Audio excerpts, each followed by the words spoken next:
warning that new evidence shows Donald Trump was literally trying to stage a, quote, coup.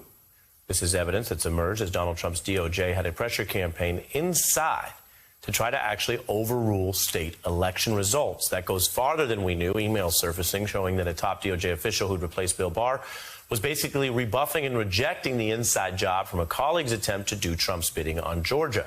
Politico also reporting a top DOJ official so concerned about all this that they were bracing for a Saturday Night Massacre-style resignation, even writing the resignation letters for himself and a colleague. All of this echoes the Nixon-era Saturday Night Massacre, of course, which was not over overturning an election in the moment, so in some ways not as urgent a matter, but it was a big deal in the middle of the Watergate probe. The country tonight is in the midst of what may be the most serious constitutional crisis in its history. Attorney General Elliot Richardson had resigned.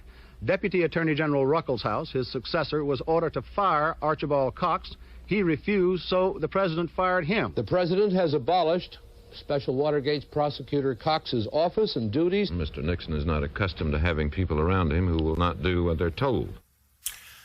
For more perspective, we're joined by presidential historian Michael Beschloss. He's also host of a new show, Fireside History, with Michael Beschloss on Peacock, our streaming service. How are you, sir? Great, Ari. How are you? I'm good. This New York Times bombshell, and ABC News has had reports as well along the same lines, really brings into focus how bad it was at the highest levels of government. You have the feeling that had this broke in real time before Joe Biden happened to take office, it would have, quote unquote, felt bigger, but it's just as important now. I'm curious your historical perspective. I think what Trump did in January and the run-up to January 6th was 100 times worse than anything Richard Nixon did, including the Saturday Night Massacre.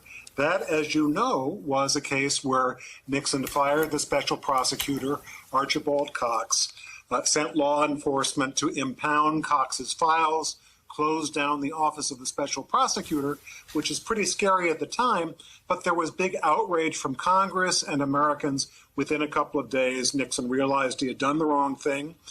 He appointed a new special prosecutor, Leon Jaworski, who was just as tough. Nixon basically folded. And in the days before Nixon had to resign, which was exactly this week in 1974, in August, there were rumors that Nixon might send the 101st Airborne to surround the White House and, use the military to hold on to office or declare some kind of coup d'etat, military or otherwise, to hold on to being president. Nixon, I never thought I'd say this in my life, had enough respect for the law compared to Donald Trump that it never really crossed his mind. In Donald Trump's case, you look at his tweets during 2020. He keeps on saying, this election is, I just know it's going to be fraudulent. Can't rely on the result.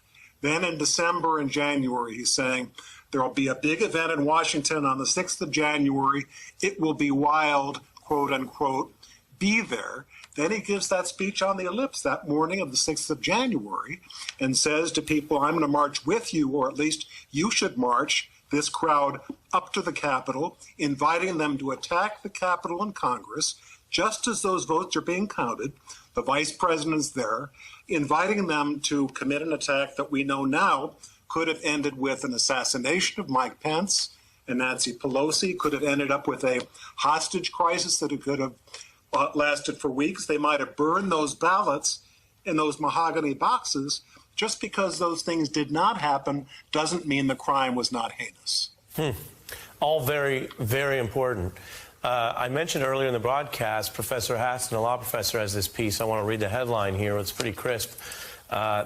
Basically, Trump planning a more respectable coup next time, saying that crass and boorish claims of stealing could give way to arcane legal arguments about state legislatures. The potential coup next time will come in neatly filed legal briefs and arguments. It will be no less pernicious. The theory here being that an unpunished, thwarted coup becomes a training exercise, which many have said, and that they can play with this idea of the state legislatures just overruling any state where they are in control, Republicans that might have gone blue.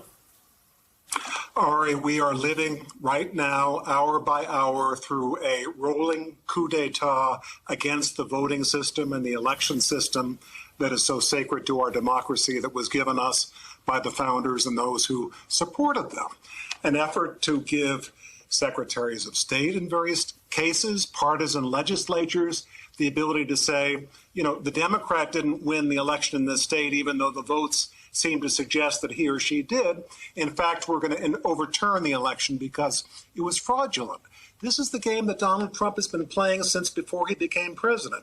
You may remember that he was in Bedminster when a number of people who were expert in voter suppression came to see him, literally with blueprints for how to suppress the African-American vote, Latino vote, Democratic vote, progressive vote in various states, so that Republicans and conservatives could overcome the tide that was going against them in the electorate.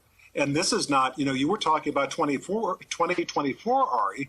I'm worried about 2022. We could have these laws next year. They could force a Republican majority on the country that the country did not vote for.